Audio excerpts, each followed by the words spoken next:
പഴം വെച്ചിട്ട് ആവിയിൽ വേവിച്ചെടുത്തിട്ടുള്ള ഹെൽത്തി ആയിട്ടുള്ള നല്ലൊരു 4 മണി പലഹാരത്തിൻ്റെയാണ് ഇന്നത്തെ റെസിപ്പി.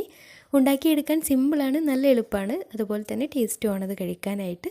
നമ്മുടെ വീട്ടിലെപ്പോഴുള്ള കുറഞ്ഞ ഇൻഗ്രീഡിയൻസ് മാത്രം മതി ഇത് ഉണ്ടാക്കിയെടുക്കാനായിട്ട്. അപ്പോൾ എങ്ങനെയാണ് ഈ ഒരു പലഹാരം തയ്യാറാക്കുന്നതെന്ന് നോക്കാം.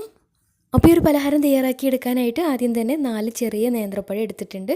അത്യാവശ്യം പഴുത്തിട്ടുള്ള നേന്ത്രപ്പഴമാണ് കേട്ടോ. പഴുക്കാത്ത പഴമാണെങ്കിൽ മധുരം കുറച്ച് കുറവായിരിക്കും. വലുതാണെങ്കിൽ ഒരു 3 or 2 ഒക്കെ മതിയാവും. ഇനി ഇത് നന്നായിട്ടൊന്ന് പുഴുങ്ങിയെടുക്കണം. ആവിയിലായാലും കുഴപ്പമില്ല, വെള്ളത്തിലിട്ടിട്ട് പുഴുങ്ങിയെടുത്താലും കുഴപ്പമൊന്നുമില്ല.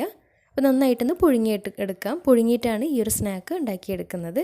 അപ്പോൾ നന്നായിട്ട് പുഴുങ്ങി തൊലിയൊക്കെ കളഞ്ഞ് ചെറുതായിട്ട് കട്ട് ചെയ്തെടുത്തിട്ടുള്ള പഴമാണ്. ഇനി ഇതൊരു മിക്സിയുടെ ജാറിലേക്ക് ഇട്ട് കൊടുക്കാം.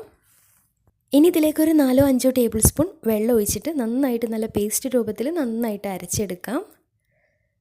അപ്പോൾ അരച്ചെടുത്തിട്ടുള്ള ഈ ഒരു മിക്സ് ഇനി മിക്സിയുടെ ജാറിലേക്ക് ഇട്ട് കൊടുക്കാം. കട്ടയൊന്നും ഇല്ലാതെ നന്നായിട്ട് തന്നെ നല്ല പേസ്റ്റ് രൂപത്തിൽ നന്നായിട്ട് തന്നെ അരഞ്ഞ് കിട്ടണം. ഇനി ഇതിലേക്ക് മധുരത്തിന് ആവശ്യമായിട്ടുള്ള പഞ്ചസാര ചേർത്ത് കൊടുക്കാം. പഴത്തിൻ്റെ മധുരത്തിനനുസരിച്ച് പഞ്ചസാരയുടെ അളവിൽ വ്യത്യാസം ഉണ്ടാവും കേട്ടോ. ചില പഴത്തിന് അത്യാവശ്യം നല്ല മധുരം ഉണ്ടാവും. ഇത് കുഴപ്പമില്ലാത്തൊരു മധുരമുള്ള പഴമാണ്. അപ്പോൾ ഞാനിപ്പോൾ ഇതിലേക്ക് ഏതായാലും 2.5 ടേബിൾ സ്പൂൺ പഞ്ചസാര ചേർത്ത് കൊടുത്തിട്ടുണ്ട്.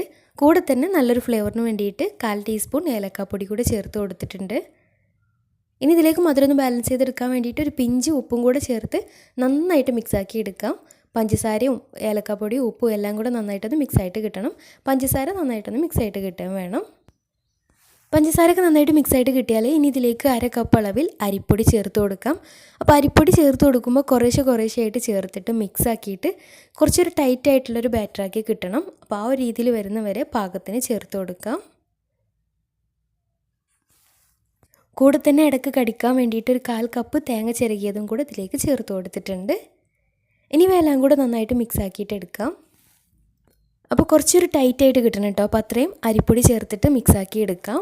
അപ്പോൾ അരിപ്പൊടിയുടെ അളവ് ഞാൻ പറയുന്നില്ല, നിങ്ങളെടുക്കുന്ന ആ ഒരു പഴത്തിൻ്റെ ആ ഒരു ലൂസിനനുസരിച്ചിട്ടൊക്കെ അരിപ്പൊടിയുടെ അളവിൽ വ്യത്യാസം ഉണ്ടാവും. അപ്പോൾ കുറേശ്ശെയായിട്ട് ചേർത്തിട്ട് ഈ ഒരു കൺസിസ്റ്റൻസിയിൽ ആക്കിയെടുക്കാം.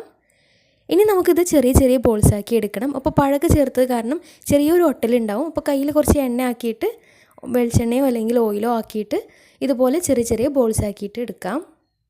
ഒരുപാട് ചെറുതാക്കണമെന്നില്ല, കുറച്ചൊരു വലുപ്പത്തിലുള്ള പാകത്തിനൊരു വലുപ്പത്തിലുള്ള ചെറിയ ബോൾസ് ആക്കിയിട്ട് എടുക്കാം.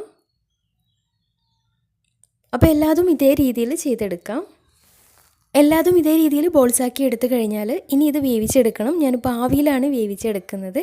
അപ്പോൾ അതിന് വേണ്ടിയിട്ട് ഒരു സ്റ്റീമർ വെച്ചിട്ടുണ്ട്. അതിന് മുകളിലേക്കായിട്ട് ഒരു വാഴയില വെച്ച് കൊടുത്തിട്ടുണ്ട്. ഇനി അതിന് മുകളിലേക്കായിട്ട് ഓരോന്നായിട്ട് വെച്ചിട്ട് അടച്ച് വെച്ച് ഒരു 15 മിനിറ്റ് വേവിച്ചെടുക്കാം. പെട്ടെന്ന് റെഡിയായിട്ട് കിട്ടുന്നുണ്ട് കേട്ടോ.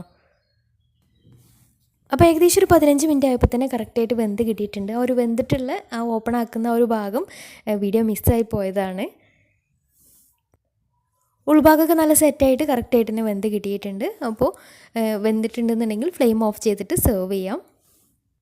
സിമ്പിളായിട്ട് പെട്ടെന്ന് ഉണ്ടാക്കിയെടുക്കാൻ പറ്റിയ ഹെൽത്തി ആയിട്ടുള്ള നല്ലൊരു 4 മണി പലഹാരമാണ്. തീർച്ചയായിട്ടും ട്രൈ ചെയ്ത് നോക്കുക.